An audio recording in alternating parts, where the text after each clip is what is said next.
All right, we're back here talking men's volleyball with the USC head coach, Bill Ferguson. And Bill, you split the weekend series against Irvine and then against UCSD. Let's talk about Irvine first. What did you like? What didn't you like in the loss? What I liked was more over how we bounced back afterwards. But during the loss, they served us out of system quite a bit. They had three guys that were pinning us.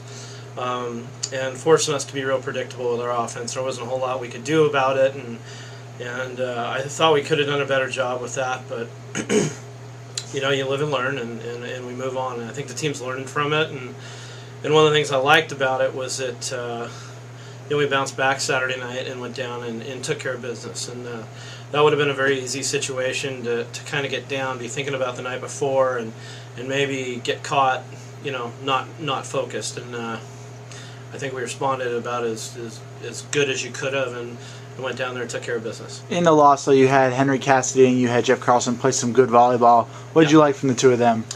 I thought Henry did a good job. I thought he passed a lot of tough serves. Maybe not perfectly, but he mitigated a pretty tough circumstance.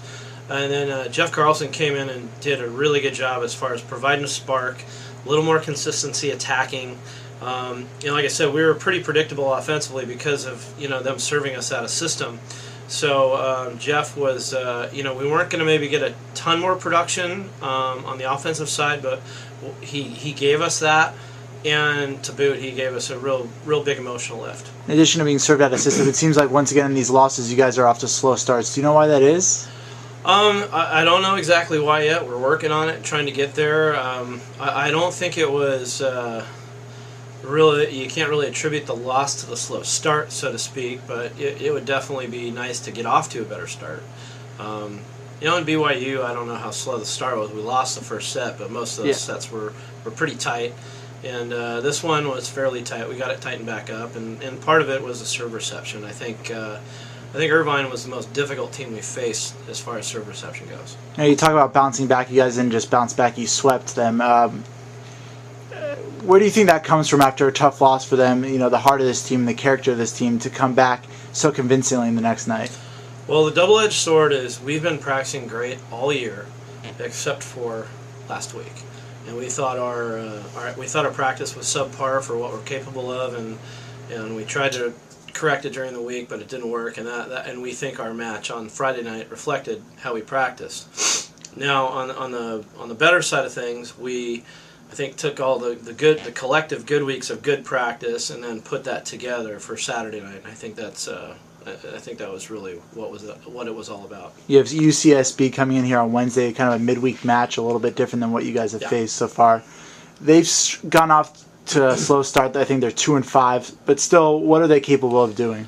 They're very talented. They got a couple guys that can go back and serve real tough and get a team out of system. And when you do that, it makes blocking easy. It's kind of like in football, stopping the run.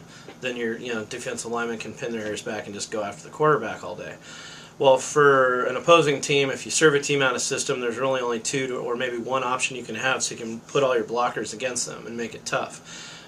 They got a few guys that can serve that way. They've got an elite middle blocker in Dylan Davis.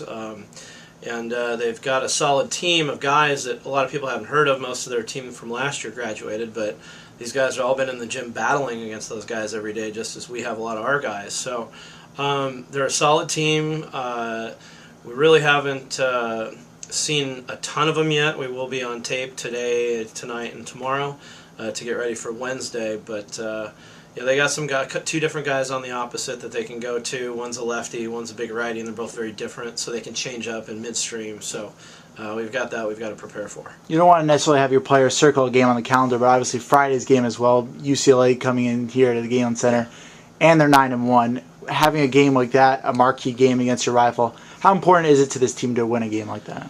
Well, I think it'd be great in the sense that, we've played numbers 1 and 2 3 matches in a row, and we on the road we didn't come away with wins, but we did play parts of those matches tough.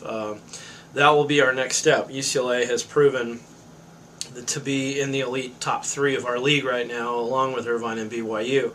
So to get one of these matches with an elite team in our league, to see where we are, to get it home early is good. Now, we've had the road tests, and we thought we've done okay, But it'll be really nice to see against another team and to have, essentially the top 3 teams in the league standings-wise already having had those teams, in the first third of the season is great. It's a great barometer. It gives us an idea of what we need to work towards, and it's always USC UCLA is always fun. There's so much tradition, so much history. Our sport, all the Final Fours and national championships that the programs have won. It'll be really special, and it'll be Coach Skates' last match after 50 years. It'll be his last regular season match in the Galen Center or on the campus of USC. And so we're hoping to have a lot of our alumni come out and to give them a real classy Trojan send-off, and hopefully we can play well and take care of business on the court as well.